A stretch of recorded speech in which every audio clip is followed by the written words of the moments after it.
Aujourd'hui, on a des épisodes de pollution atmosphérique beaucoup plus fréquents qu'avant, plus longs et qui touchent non seulement plus les grandes agglomérations industrielles, mais aussi les villes, petites et grandes, partout dans le monde. Il faut savoir que la pollution atmosphérique tue prématurément plus de 7 millions de personnes dans le monde et qu'en France, c'est la 3e cause de mortalité. Il y a des endroits du monde où on ne voit plus le ciel bleu, c'est déjà le cas dans des endroits en Chine par exemple, où respirer simplement équivaut à fumer 2 paquets de cigarettes par jour. La pollution atmosphérique représente aujourd'hui un risque environnemental majeur.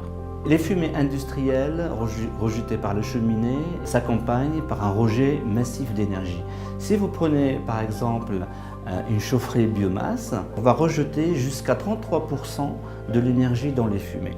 Un moyen de réduire la pollution, c'est de capter cette énergie et de réduire de ce fait le besoin en combustible. La deuxième façon, c'est de recycler dans les process le maximum d'énergie possible. La récupération de l'énergie par TerraOSave se fait par brassage des fumées dans l'eau. Et donc, naturellement, les polluants de ces fumées vont passer dans l'eau et par un traitement adéquat de l'eau, on va donc se débarrasser de ces polluants.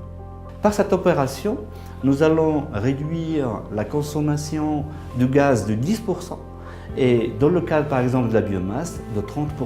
Donc le projet TerraOSave représente à peu près 2 ans de recherche et développement avec 1,5 million d'euros investis et aujourd'hui nous avons déposé 8 brevets mondiaux.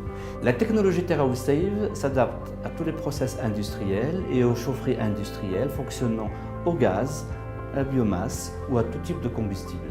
Donc en 2016, nous avons réalisé l'installation de plusieurs systèmes TerraOSave qui sont aujourd'hui en exploitation industrielle. On récupère donc aujourd'hui l'énergie dans 2 chaufferies gaz, l'une à Amiens et l'une près d'Arras, et dans une chaufferie biomasse à Creil. Nous démarrons les essais sur un incinérateur pour démontrer de manière normative notre capacité à capter les polluants. Respirer, c'est un droit élémentaire. Notre objectif, il est d'ici à 2030 de libérer le ciel de ces fumées et de retrouver un air plus sain. Dans 20 ans, l'adage qui dit aujourd'hui qu'il n'y a pas de fumée sans feu sera transformé et on dira qu'il y a des feux sans fumée. Avec TerraOSave, la croissance économique n'est plus synonyme de pollution.